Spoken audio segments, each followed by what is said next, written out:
Maria Toorpakai grew up in a tribal area of Pakistan, an area that serves as the present-day headquarters of the Taliban. As a young girl, she burned her dresses, chopped off all her hair, and began living as a boy in an effort to grasp some sense of independence. Well, fast forward 2 decades. She's now Pakistan's #1 female squash player. But with that title came great danger. It made her a Taliban target and soon led her to flee her homeland for Canadian soil. Her story is laid out in the pages of her brand new memoir, A Different Kind of Daughter. Maria Toorpakai joins us in studio. It's an incredible story, and a story obviously that's not finished. You've got a lot to do in terms of your game of squash. But a different kind of daughter, the girl who hid from the Taliban in plain sight. You knew from a very young age that you just wanted to get out and play and be part of sport and do something, and you found out that being a girl out in the streets, you couldn't do that. Yes, in young age, when I was 4.5, that was a very, I realized that, boys have different kind of freedom, and unlimited space to hang out and play, but while girls, you don't see them outside, and, they would stay home. From young age, they're told to cover themselves, they even don't know why they're doing it, all those things. But then I felt I'm equal strong. I can do all those, like the boys I saw outside. So for that reason, one day, I burned all my girly dresses, and, and I put on my brother's clothes on, and I decided to be like one of them.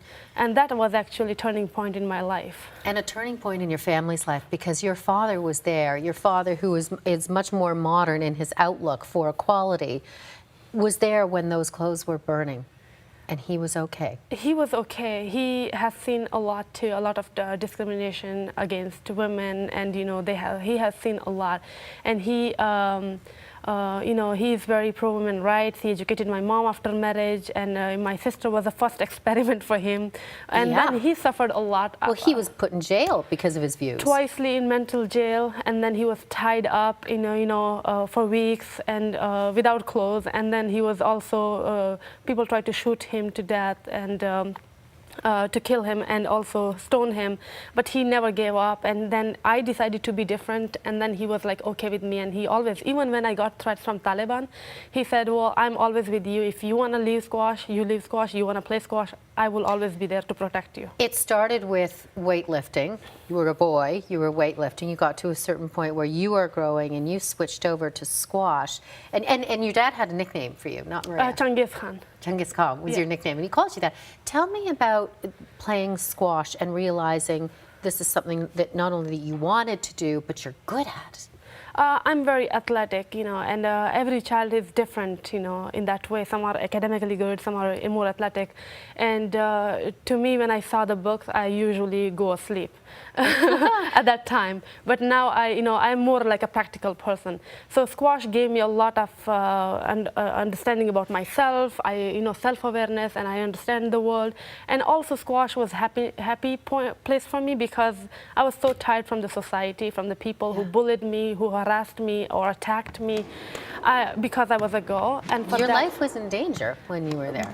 From the society too, but I would also say there were good people too. And but mostly you see a lot of conservativeness, and women too, they are conservative who are married, and you see they would also say that why girls should go out or get education or play sports, or they do not should have any decision or any right to anything, like and financially they are very dependent, and and that's all kind of things are there.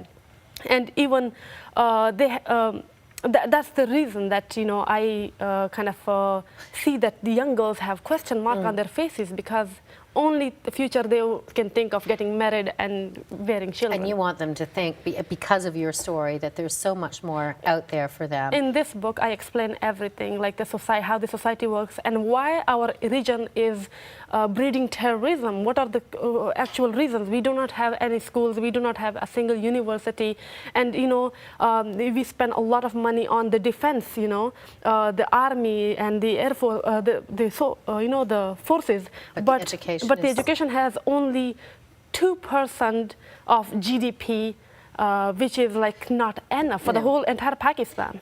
It's, you know, there's so much to your story and the encouragement and hooking up with Canadian squash champion Jonathan Power and your success in squash. I know you have another tournament coming up, but it's an incredible story. Thank you for sharing some of it with us today. Thank you so much. Thank you, Maria. You can find Maria's book, A Different Kind of Daughter, on our iBooks page. Head to itunes.com/CanadaAM.